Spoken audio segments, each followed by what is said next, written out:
नमस्कार। संसदीय समितियों की रिपोर्ट पर हमारे खास कार्यक्रम कमेटी रिपोर्ट में आपका स्वागत है। मैं हूं सूरज मोहन झा। ग्रामीण भारत के हर घर में घरेलू नल कनेक्शन द्वारा पीने योग्य जल पहुंचाने के लक्ष्य के साथ जल जीवन मिशन की शुरुआत की गई। साल 2022-23 के लिए बजटीय आवंटन में 67,221 करोड़ रुपए जल शक्ति मंत्रालय के पेयजल और स्वच्छता विभाग को आवंटित किए गए हैं। संसद की जल संसाधन से जुड़ी संसदीय समिति ने बजट सत्र में जल शक्ति मंत्रालय के पेयजल और स्वच्छता विभाग के साल 2022-23 के अनुदान मांगों को लेकर अपनी रिपोर्ट संसद में पेश की है। संसदीय समिति ने अपनी पड़ताल में न सिर्फ सभी पहलुओं की समीक्षा की, बल्कि जल जीवन मिशन और स्वच्छ भारत मिशन ग्रामीण के प्रभावी क्रियान्वयन के लिए महत्वपूर्ण सुझाव भी दिए हैं।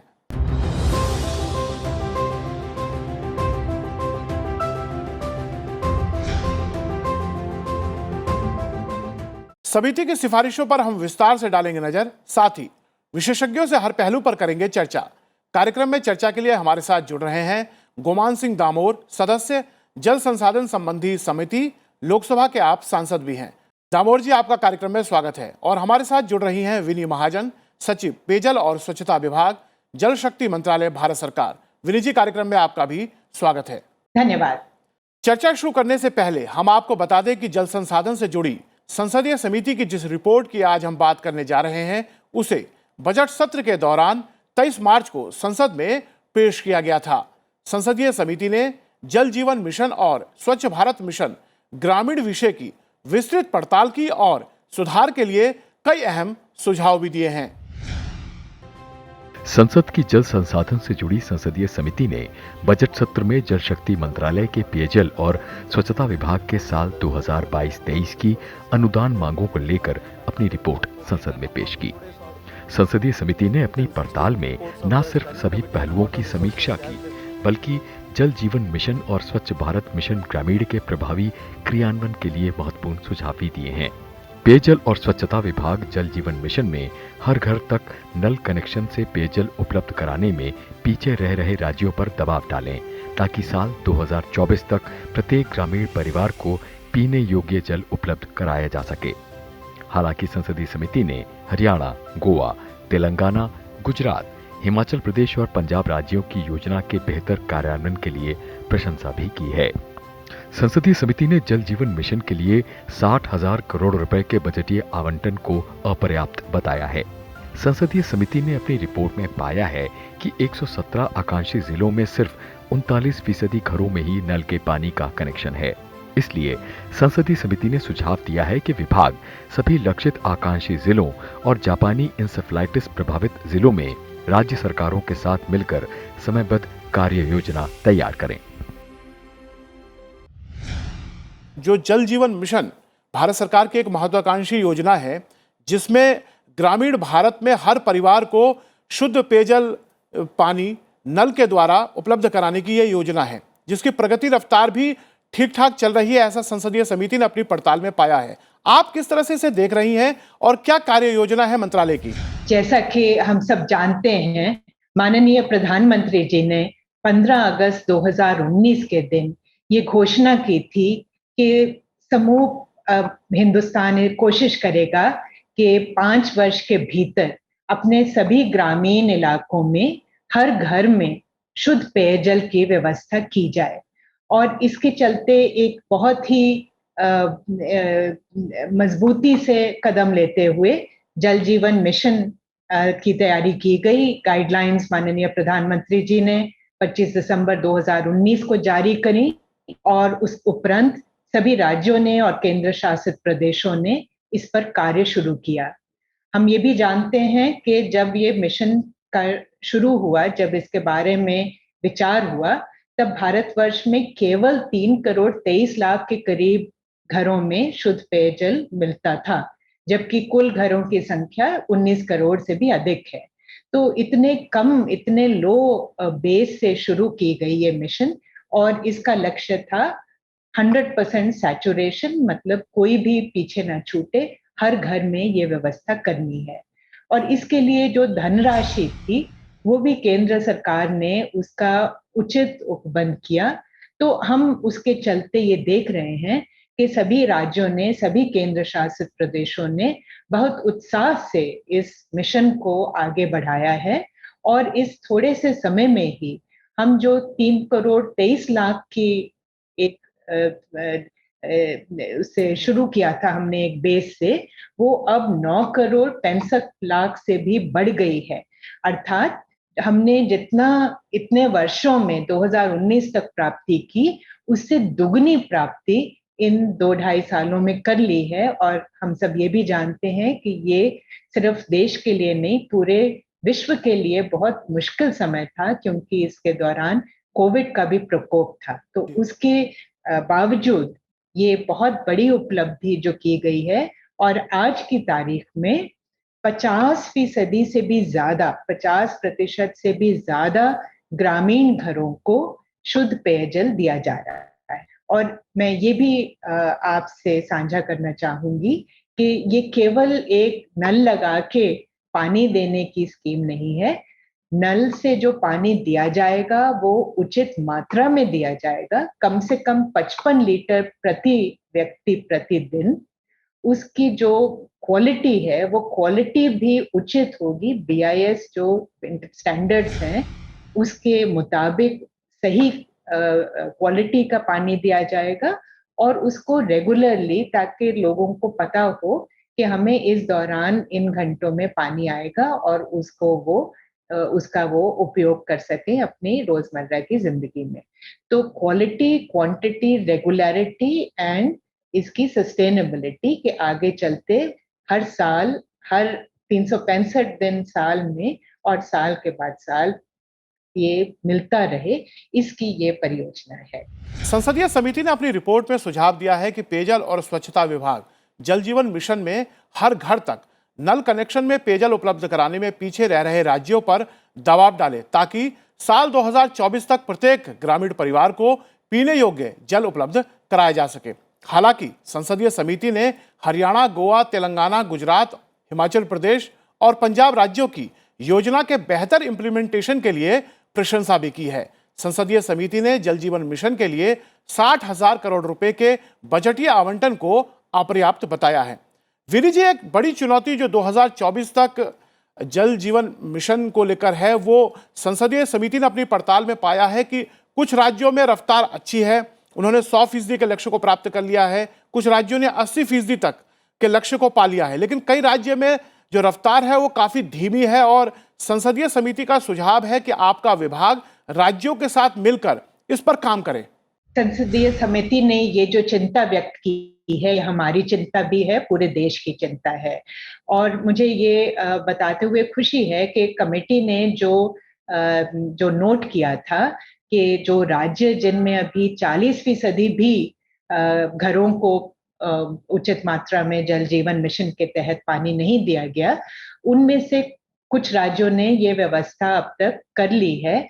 तो अब हमारे पास 6 ऐसे राज्य बचे हैं जिनमें के 40% से कम है मात्रा, और उन पे पूरा ध्यान केंद्रित किया जा रहा है।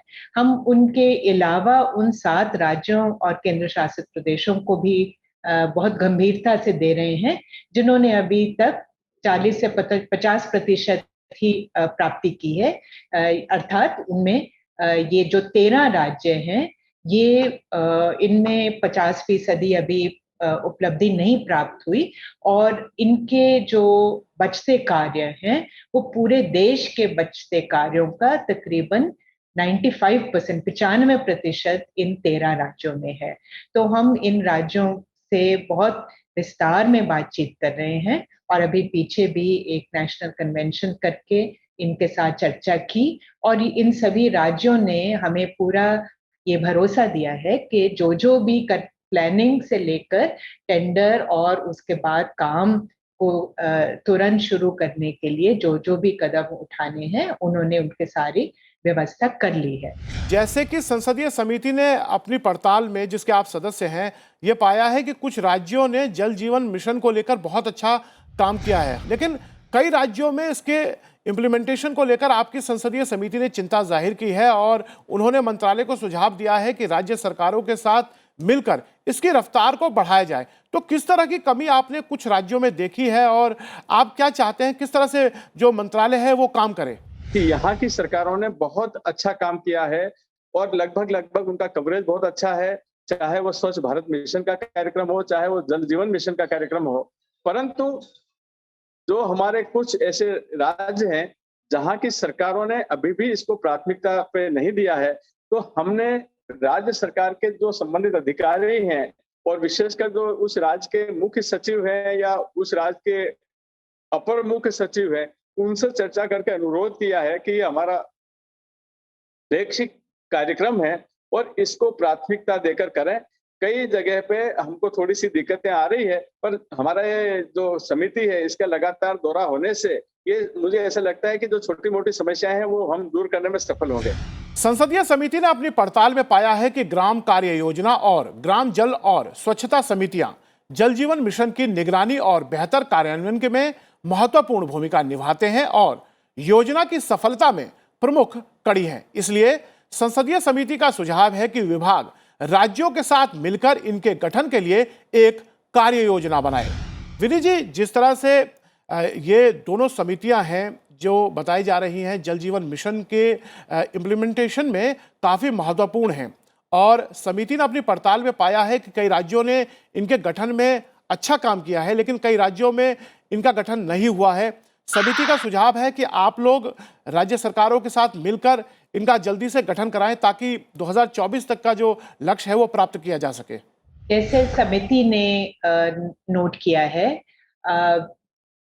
ग्राम स्तर पर लोगों की पार्टिसिपेशन, कम्युनिटी एंगेजमेंट, ये इस मिशन का एक बहुत ही है, बल्कि ये सारी मिशन इसी पर स्थापित है कि लोग इसमें शामिल हों और खास तौर पे जो ग्रामीण संस्थाएं हैं वो इसमें भागीदारी करें।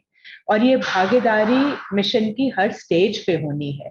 जो प्लानिंग होनी है कि किस तरीके से उस ग्राम में पेयजल का प्रबंध किया जाए, वो प्लानिंग एक विलेज एक्शन प्लान के से होनी है। और प्लानिंग के बाद जो काम जब प्रगति पे आता है तो उस पे भी village water and sanitation committee, पानी समिति ने निगरानी रखनी है। जब कार्य संपन्न हो जाए तो ये जो पूरी स्कीम है ये हैंड ओवर होनी है इन कमिटीज को, ताकि वो आगे इसको खुद चलाएं और खुद चलाएंगे तो देखें तो हम इस चीज पे हमें भी संतुष्टि होगी कि उस गांव में ना पानी का कोई वेस्टेज होगी और ना उसमें कोई ब्रेकडाउन वगैरह से लोगों को परेशानी आ पाएगी। ये गांव के लोग खुद इसका प्रबंध कर लेंगे और उसके लिए हमने ये भी व्यवस्था की है कि हर ग्राम में नौजवानों को स्किल ट्रेनिंग दी जाए ताकि वो प्लम्बर, मेजन, इलेक्ट्रिशियन वगैरह के कार्य सीख लें, ताकि कोई छोटी मोटी ब्रेकडाउन हो तो उसका वो गांव स्तर पर ही प्रबंध कर लें और इसके अलावा अगर कोई ज्यादा परेशानी आती है तो उसकी भी व्यवस्था की जाए। दामोदर जी, संसदीय समिति ने अपनी रिपोर्ट में पाया है कि 117 जो आकांक्षी जिले जो नीति आयोग ने जिन्हें चिन्हित किया है उनमें सिर्फ 39% घरों में ही अब तक नल द्वारा जल पहुंचाया गया है। संसदीय समिति ने कहा है कि राज्य सरकारों के साथ मिलकर इसकी रफ्तार आकांक्षी जिलों में बढ़ाई जाए। साथ में जापानी इंसेफेलाइटिस से जो प्रभावित जिले हैं, जो खासतौर से आकांक्षी जिलों में भी हैं, उन पर भी खास ध्यान दिया जाए। आपने क्या कुछ पाया अपनी पड़ताल में? आपने बहुत अच्छा प्रश्न पूछा। जो हमारे आकांक्षी जिले हैं ये वो जिले हैं जो डेवलपमेंट के पैरामीटर में सबसे पिछड़े हुए जिले हैं और चूंकि अब इन जिलों में हमको तेजी से विकास करना है और सामान्य जिलों की बराबरी पे लाना है तो हमको ज्यादा ताकत लगाना पड़ेगी। जो हमारे एस्पिरेशन डिस्ट्रिक्ट हैं, इन एस्पिरेशन डिस्ट्रिक्ट में जो इंफ्रास्ट्रक्चर डेवलपमेंट जैसा होना चाहिए था वो इंफ्रास्ट्रक्चर डेवलपमेंट उतना अच्छा नहीं हो पा रहा है। तो अब हम धीरे धीरे प्रयास ये कर रहे हैं कि इन जो हमारे एस्पिरेशन डिस्ट्रिक्ट्स हैं इनको प्राथमिकता दे करके और तेजी से काम करके यहाँ पर हम जो सामान्य जिले हैं उनके बराबरी पर आ जाएं। ये बात सही है, पर ये एस्पिरेशन डिस्ट्रिक्ट अपेक्षाकृत कठिन डिस्ट्रिक्ट है और इन कठिन डिस्ट्रिक्ट में काम करना भी थोड़ा सा मुश्किल है। विनी मैम, जिस तरह से जो ये आकांक्षी जिले हैं, जो पिछड़े जिले हैं, उसमें संसदीय समिति ने अपनी पड़ताल में पाया है कि 39% घरों तक ही अभी नल के द्वारा कनेक्शन किया गया है। साथ में जापानी बुखार जो इंसेफेलाइटिस है, उस प्रभावित क्षेत्रों में भी अलग से कार्य योजना की सिफारिश संसदीय समिति ने की है। किस तरह से आपका विभाग इस पर काम कर रहा है? कमेटी ने जैसे कहा है कि हमें सबसे पहले उन क्षेत्रों की तरफ ध्यान केंद्रित करना चाहिए जहां पे स्वच्छ पानी ना मिलने के कारण बीमारी फैलती है। तो JEAS अफेक्टेड जो राज्य हैं, उनमें जो संबंधित जिले हैं, में हम बहुत ध्यान दे रहे हैं कि जल्द से जल्द वहाँ पे स्वच्छ पेयजल उपलब्ध किया जाए। और इसी तरह और भी जो हमारे प्रायोरिटी एरियाज हैं, जैसे कि जो हमारे एस्पिरेशनल डिस्ट्रिक्ट्स हैं, प्रधानमंत्री जी ने इस पे बहुत जोर दिया है कि जो बहुत पछड़े जिले थे, जिनमें बहुत कार्य करने की जरूरत थी, उनमें हम प्रायोरिटी दें, अपना ध्यान केंद्रित करें। इसी तरह पूरे भारत भर में गाँव में स्कूल होते हैं, आंगनवाड़ी सेंटर हैं, जिनमें अगर पीने के पानी की सही व्यवस्था ना हो तो हमारे बच्चों को बीमारियां होंगी। तो इन सभी चीजों पर ध्यान केंद्रित करते हुए बहुत कामयाबी प्राप्त भी हुई है। 80% से ज्यादा स्कूलों में पेयजल, स्वच्छ पेयजल प्राप्त दिया गया है। 75% के करीब आंगनवाड़ियों में दिया गया है। जो कि हमारे एस्पिरेशनल डिस्ट्रिक्ट्स बहुत पीछे थे, उनको भी आगे लेके आया गया है और तकरीबन वो बाकी भारतवर्ष के बराबर पहुंच रहे हैं। इसी तरह JEAS अफेक्टेड जो हमारे जिले हैं, उनमें भी सब जगह स्कीम्स चल रही हैं, कार्य प्रगति अधीन है और हमें पूरा विश्वास है कि इस साल में हम, कमेटी की भी यही सिफारिश है और हम भी यही चाहते हैं, राज्य सरकार भी इस पर हमें पूरा सहयोग दे रही है और पूरा कार्य तेजी से कर रही हैं कि उन सब में तुरंत पानी की, स्वच्छ पानी की व्यवस्था की जाए। भारत सरकार की जल शक्ति मंत्रालय और खासतौर से पेयजल और स्वच्छता विभाग जल जीवन मिशन के बेहतर इंप्लीमेंटेशन के लिए काम कर रहा है और संसदीय समिति ने भी इसकी प्रशंसा की है और कहा है इसकी रफ्तार को थोड़ा सा बढ़ाने की जरूरत है। अब हम जल जीवन मिशन से स्वच्छ भारत ग्रामीण की तरफ चलते हैं। गुमान सिंह दामोर जी, आपसे जानना चाहेंगे, आप लोगों ने जल संसाधन समिति में पेयजल और स्वच्छता विभाग के अनुदान की मांगों 2022-23 की समीक्षा की। पूरी तरह से आपने इसके मुद्दों की पड़ताल की है, जिसमें खासतौर से जल जीवन मिशन और स्वच्छ भारत अभियान ग्रामीण शामिल रहा। अगर मैं जल जीवन मिशन की बात करूं, जिसमें लक्ष्य रखा गया है 2024 तक भारत के सभी गांवों में, खासतौर से ग्रामीण भारत के सभी गांवों में नल द्वारा पेयजल उपलब्ध कराने का, आप लोगों ने अपनी पड़ताल में क्या पाया और किस तरह के सुझाव रहे? देखिए, नल से जल, यह एक बहुत बड़ा कार्यक्रम है और हमारा एक फ्लैगशिप प्रोग्राम है। जितना सुनने में आसान है, हर घर नल से जल, ये उतना ही चुनौती भरा कार्य है। ग्रामीण क्षेत्रों में नल से पेयजल उपलब्ध करवाना और वह भी गुणवत्ता युक्त, ये हमारे देश के यशस्वी प्रधानमंत्री परम आदरणीय मोदी जी की सोच है और इसके ऊपर हम क्रियान्वयन कर रहे हैं। और ये आजादी के बाद पहली बार हमारे देश के यशस्वी प्रधानमंत्री परम आदरणीय मोदी जी ने इस ऊपर ध्यान दिया और इसके ऊपर तेजी से काम कर रहे हैं। दूसरा सवाल स्वच्छ भारत मिशन का। स्वच्छ भारत मिशन जो है, ये दुनिया का एक चुनौती भरा मिशन है और सबसे कठिन इसको मैं मानता हूं कि हमारी हजारों साल पुरानी जो आदतें हैं, उन आदतों में बदलाव ला करके हम जो स्वच्छता की तरफ कदम बढ़ा रहे हैं और इस स्वच्छता के कदम में जो हमारे देशवासियों ने जो अभूतपूर्व सहयोग किया है, वह प्रशंसनीय है। हमारे देश के यशस्वी प्रधानमंत्री परम आदरणीय मोदी जी ने इस चुनौती को स्वीकार करके और इस अभियान को लागू किया। आज हम देखते हैं कि जब हम किसी गांव में जाते हैं तो गांव आपको साफ सुथरा मिलेगा, वहां पे नाली बनी हुई मिलेगी, गंदे पानी की निकासी के लिए है, जो सॉलिड वेस्ट मैनेजमेंट है उसके लिए है, व्यवस्था है। और तो और अब जो हमारे ट्राइबल एरियाज के गांव हैं, उनमें भी कूड़ा कचरा इकट्ठा करने के वाहन हमको दिख जाते हैं। मैं आपको बताना चाहता हूं कि आज हमारी माताओं और बहनों की आदतों में इतना परिवर्तन आ गया कि पहले वो सुबह उठ के झाड़ू लगा करके कचरा एक बाल्टी में लेके और घर के बाहर फेंक देती थी। अब वो बाहर नहीं फेंकती हैं, अब वो वाहन का इंतजार करती हैं और जब वाहन आता है तब वो कचरा उसमें डालती हैं। संसदीय समिति ने अपनी पड़ताल में पाया है कि स्वच्छ भारत मिशन ग्रामीण के बेहतर इंप्लीमेंटेशन और निगरानी के लिए हर 6 महीने में सामाजिक लेखा परीक्षा आयोजित कराना चाहिए। संसदीय समिति ने स्वच्छ भारत मिशन ग्रामीण के तहत उपलब्ध कराए जा रहे निधियों के सही से इस्तेमाल न होने को लेकर भी अपनी चिंता जाहिर की है। विनी मैम, जिस तरह से जो फंड है उसका सही से इस्तेमाल करने को लेकर संसदीय समिति ने सिफारिश की है, वैसे तो विभाग ने समिति को भी बताया है कि बीच में कोरोना महामारी के कारण इसका जो इम्प्लीमेंटेशन है वो प्रभावित हुआ था, लेकिन आप लोग अब इन सिफारिशों पर किस तरह काम कर रहे हैं? हम जानते हैं कि स्वच्छ भारत का जो सपना था प्रधानमंत्री जी का, वो किस तरह से 2014 से ही शुरू होके पहले 5 साल में पूरे भारतवर्ष को ओपन डेफिकेशन फ्री किया गया था और उसके चलते 10 करोड़ से भी अधिक शौचालय बनाए गए और लोगों को उनको प्रयोग करने के लिए प्रोत्साहित किया गया।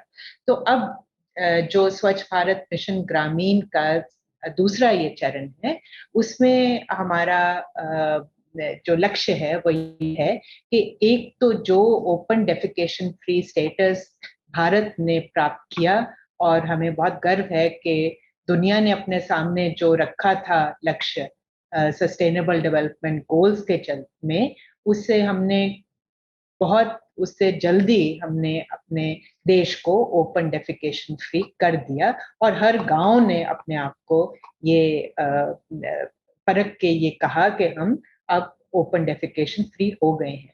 लेकिन फिर भी कभी कोई छूट जाता है या कोई नया घर बन जाता है, तो इसलिए जहां भी जरूरत हो वहां नए शौचालय बनाए जाएं।